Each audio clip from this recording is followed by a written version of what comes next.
My next guest tonight plays Phoebe's boyfriend on Friends, and you also know him from such films as Clueless and The Cider House Rules. His latest film, The Shape of Things, opens tomorrow in select cities.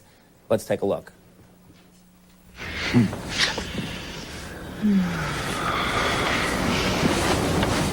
Were you nervous before?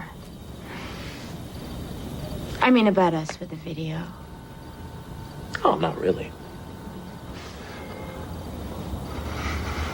A bit. Sure. Yeah, it's just, let's not watch it, okay? Do we have to do that? Oh, not if you don't want to. Good. Because I don't think I could get into that, actually. See, I'm totally different. I think everyone should see themselves doing it. And their friends should see it, too. Please welcome Paul Rudd.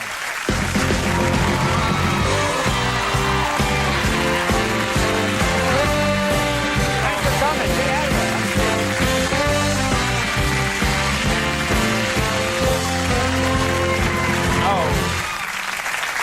Thanks for being here. Thank you. Thank you for having me. It's all going so well for you. Yeah. Yeah, I'm not asking, I'm telling you. It really is. It's going very well for you. Well, thanks. And in addition to all the other work you do now, you really are the seventh friend when you think about it. Of the friends, you're now the seventh friend. It's a pretty strange feeling to be, you know, it's Central Perk hanging out with the friends, and I do consider myself the seventh friend. They're all great. Did you go to Matt LeBlanc? It was in all the tabloids. He just got married. Did you go to that wedding? No. They're all actually they're all great except Matt LeBlanc. Yeah. And I don't really. He's care a cruel and cold man. Yeah. No, you didn't go to that. Well, I've understanding that people are talking about next season might be the last episode or last season of Friends. But you have an idea for a spinoff. Is that right? Well, I thought of it while I was working on the show and ran it by the producers, and I think it should just be called Friend. And just me. It's just you. And I could play in a fountain in the beginning, just spin the umbrella. And, just you alone. Can I tell you something? The fountain sequence won't be the same when one guy is doing it alone. I'll be there for me. Yeah. That's a better song. I like it. You've thought this out. Good for you. Yeah.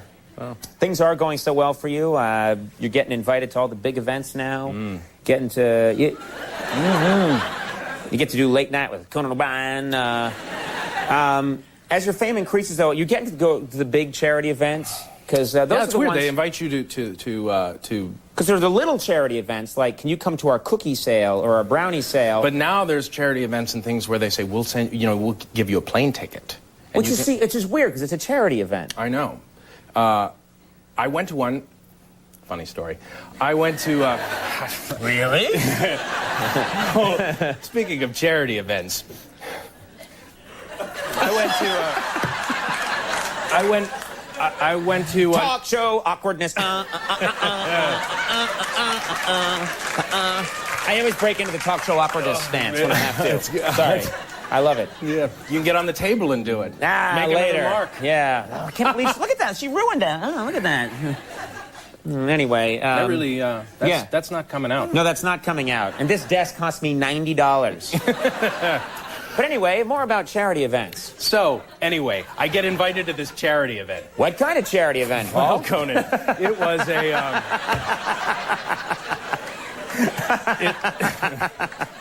It was a charity event for spinal injuries. It was for the Christopher Reeve Foundation. Right. It's a good cause. Mm-hmm.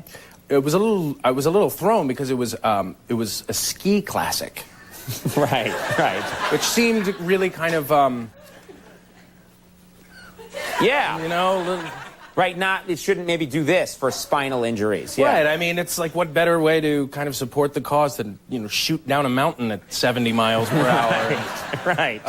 Are you a good skier? No, not at all. But I love it. Right. I've been a few times, but I'm not really very good. And I told them, I said, I'm not really a good skier. I don't know what this classic entails, but they said, oh, so many people are not really skiers. It's just you ski for a couple of days. They have fundraisers and an auction and all of this stuff. And so I got there and then found out that there were races, and they had races. They matched You don't mean like the races where you go through around slalom, like down the flat? yeah. And so they would pair a celeb Right. up with God, I said it, didn't I? You said celeb. I'm sorry. Yeah. So they would pair up a celeb with like an Olympic skier, and then people who paid money to ski on the team, and everybody was really good, and I'm terrible. Right. And I said, oh God, I don't know if I can do that, but I gave it a shot, and I was like going up the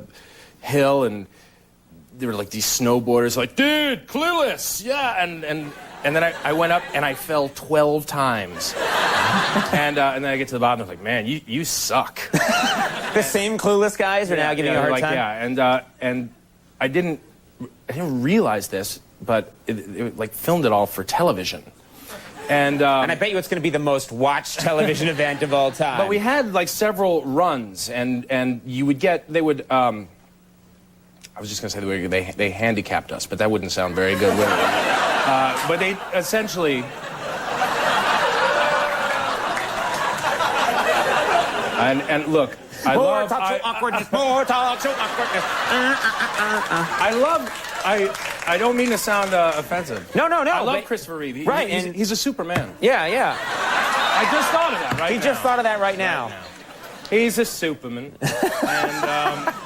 and so... That's his Jewish cousin, Superman. That's right. The Superman's over in Long Island. Have you met Larry Superman?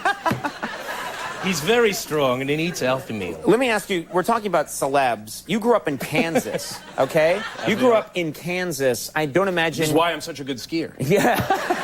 I can't understand what went wrong. Someone give me a push. Wait a minute, Jewish from Kansas? Yeah. He must be a great skier. Yeah. We'll pair him up against an Olympic athlete. You grew up in Kansas. You're not seeing any celebrities there, are you? I mean, because I grew up in Boston, and I think I saw one celebrity Robert Urich was the only celebrity I ever saw growing up. I saw him on the I saw street. him in Vegas once. That's another terrible joke. I'm calling the police on you. I'm having you taken away. I not really. It was always exciting. Actually, when I moved to Los Angeles, when I left Kansas, I went to the University of Kansas, and I left to go out and break into the biz. Right. In Los Angeles. You showbiz phony. You know, these terms, they just come when you're working on Friends. Right. And you're a celeb. And you're a celeb, and you're going to all the classics. Yeah. But I got a job. I think I was telling you last time I was here that I used to DJ and MC bar mitzvahs and bat mitzvahs, and which is another whole awful segment. But I did weddings too, and birthdays, and I got to meet Neil Diamond at a birthday party. Oh, really? Yeah, it was pretty cool. And you were a young guy, hadn't probably met anybody before. I was not even a year in Los Angeles, and you have to go around and really get everybody excited about the party. And Neil Diamond was sitting by himself, and I walked over and I said, "Hey, Mr. Diamond, you having fun tonight?" And he said, "Yeah." And I said, "Well, more importantly, are you wanging Chung tonight?" What? I'm pretty sure that's the song that might have been playing at the time. Right. Hopefully, otherwise it was... Right. Otherwise, he would you think you were insane. Well, he looked at me kind of thoughtfully and just said, "Well, I try and wang Chung every night." Good for Neil And Diamond. I went, all right. Neil Diamond. That was my brush with greatness. Neil Diamond's cool, yeah. He's probably still talking about you as the ass that came up to him at a birthday party. And he said, "Wang Chung." No. The Shape of Things opens tomorrow in select cities, and it's always nice having you on the program. You're Thank a good you very man. much. Paul Rudd, everybody. We'll be right back with John Fryer. Sold his life on eBay. Got it back. Stick around.